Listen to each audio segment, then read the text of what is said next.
जय श्री राधे कृष्ण दर्शकों, भक्ति ज्ञान चैनल में आप सभी का बहुत बहुत स्वागत है। आज हम फाल्गुन मास के कृष्ण पक्ष की विजया एकादशी का महात्म्य जानेंगे। आप ध्यान से सुनिए। युधिष्ठिर ने पूछा, वासुदेव, फाल्गुन के कृष्ण पक्ष में किस नाम की एकादशी होती है? कृपा करके बताइए। भगवान श्री कृष्ण जी बोले, युधिष्ठिर, एक बार नारद जी ने कमल के आसन पर विराजमान होने वाले ब्रह्मा जी से प्रश्न किया, सुरश्रेष्ठ, फाल्गुन के कृष्ण पक्ष में जो विजया नाम की एकादशी होती है, कृपया उसके पुण्य का वर्णन कीजिए। ब्रह्मा जी ने कहा, नारद सुनो, मैं एक उत्तम कथा सुनाता हूँ जो पापों का अपहरण करने वाली है। यह व्रत बहुत ही प्राचीन, पवित्र और पापनाशक है। यह विजया नाम की एकादशी राजाओं को विजय प्रदान करती है, इसमें तनिक भी संदेह नहीं है। पूर्व काल की बात है। भगवान श्री रामचंद्र जी 14 वर्षों के लिए वन में गए और वहाँ पंचवटी में सीता तथा लक्ष्मण के साथ रहने लगे। वहाँ रहते समय रावण ने चपलतावश विजय आत्मा श्री राम की तपस्विनी पत्नी सीता को हर लिया। उस दुख से श्री राम जी व्याकुल हो उठे। उस समय सीता की खोज करते हुए वे वन में घूमने लगे।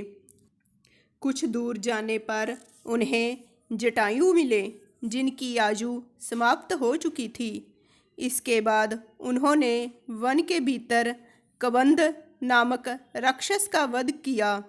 फिर सुग्रीव के साथ उनकी मित्रता हुई।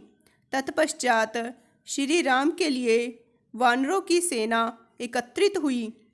हनुमान जी ने लंका के उद्यान में जाकर सीता जी का दर्शन किया और उन्हें श्री राम की चिन्ह स्वरूप मुद्रिका प्रदान की। यह उन्होंने महान पुरुषार्थ का काम किया था। वहाँ से लौटकर वे श्री रामचंद्र जी से मिले और लंका का सारा समाचार उनसे निवेदन किया। हनुमान जी की बात सुनकर श्री राम ने सुग्रीव की अनुमति ले लंका को प्रस्थान करने का विचार किया और समुद्र के किनारे पहुंचकर उन्होंने लक्ष्मण से कहा, सुमित्रानंदन, किस पुण्य के प्रभाव से इस समुद्र को पार किया जा सकता है? यह अत्यंत अगाध और भयंकर जल जंतुओं से भरा हुआ है। मुझे ऐसा कोई उपाय दिखाई नहीं देता जिससे इसको सुगमता से पार किया जा सके। लक्ष्मण बोले, महाराज, आप ही आदिदेव और पुराण पुरुषोत्तम हैं। आपसे क्या छिपा है? यहाँ द्वीप के भीतर बकदालभ्य नामक मुनि रहते हैं, जहाँ से आधे योजन की दूरी पर उनका आश्रम है। रघुनंदन, उन प्राचीन मुनीश्वर के पास जाकर उन्हीं से इसका उपाय पूछिए। लक्ष्मण की यह अत्यंत सुंदर बात सुनकर श्री रामचंद्र जी महामुनि बकदालभ्य से मिलने के लिए गए। वहाँ पहुंचकर उन्होंने मस्तक झुकाकर मुनि को प्रणाम किया। मुनि उनको देखते ही पहचान गए कि ये पुराण पुरुषोत्तम श्री राम जी हैं, जो किसी कारणवश मानव शरीर में अवतीर्ण हुए हैं। उनके आने से महर्षि को बड़ी प्रसन्नता हुई। उन्होंने पूछा, श्री राम जी, आपका कैसे यहाँ आगमन हुआ? श्री राम बोले, ब्राह्मण, आपकी कृपा से राक्षसों सहित लंका को जीतने के लिए सेना के साथ समुद्र के किनारे आया हूँ। मुने, अब जिस प्रकार समुद्र पार किया जा सके वह उपाय बताइए, मुझ पर कृपा कीजिए। मुनि ने कहा, श्री राम, फाल्गुन के कृष्ण पक्ष में जो विजया नाम की एकादशी होती है, उसका व्रत करने से आपकी विजय होगी। निश्चय ही आप अपनी वानर सेना के साथ समुद्र को पार कर लेंगे।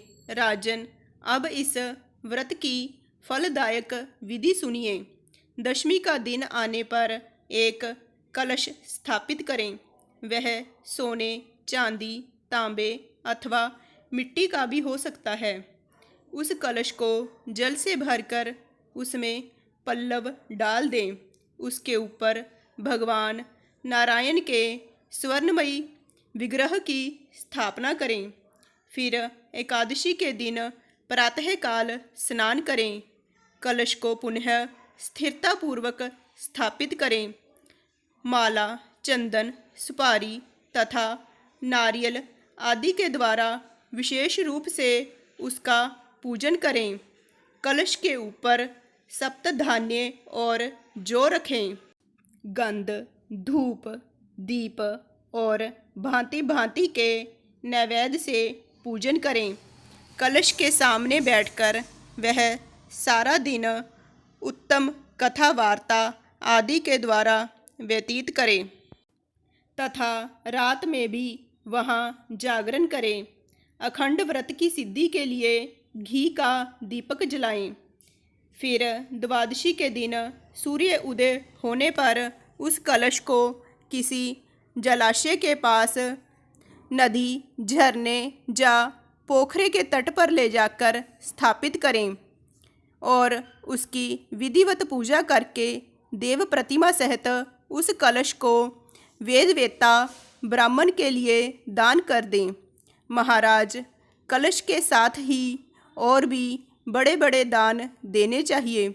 श्री राम, आप अपने जूथपतियों के साथ इसी विधि से प्रयत्नपूर्वक विजय का व्रत कीजिए। इससे आपकी विजय होगी। ब्रह्मा जी कहते हैं, नारद, यह सुनकर श्री रामचंद्र जी ने मुनि के कथन अनुसार उस समय विजया एकादशी का व्रत किया। उस व्रत के करने से श्री रामचंद्र जी विजयी हुए। उन्होंने संग्राम में रावण को मारा, लंका पर विजय पाई और सीता जी को प्राप्त किया। बेटा, जो मनुष्य इस विधि से व्रत करते हैं, उन्हें इस लोक में विजय प्राप्त होती है और उनका परलोक भी अक्षय बना रहता है। भगवान श्री कृष्ण जी कहते हैं, युधिष्ठिर, इस कारण विजया एकादशी का व्रत करना चाहिए। इस प्रसंग को पढ़ने और सुनने से वाजपेय यज्ञ का फल मिलता है। बोलिए कृष्ण भगवान की जय, लक्ष्मी नारायण भगवान की जय। जय श्री राधे कृष्ण दर्शकों।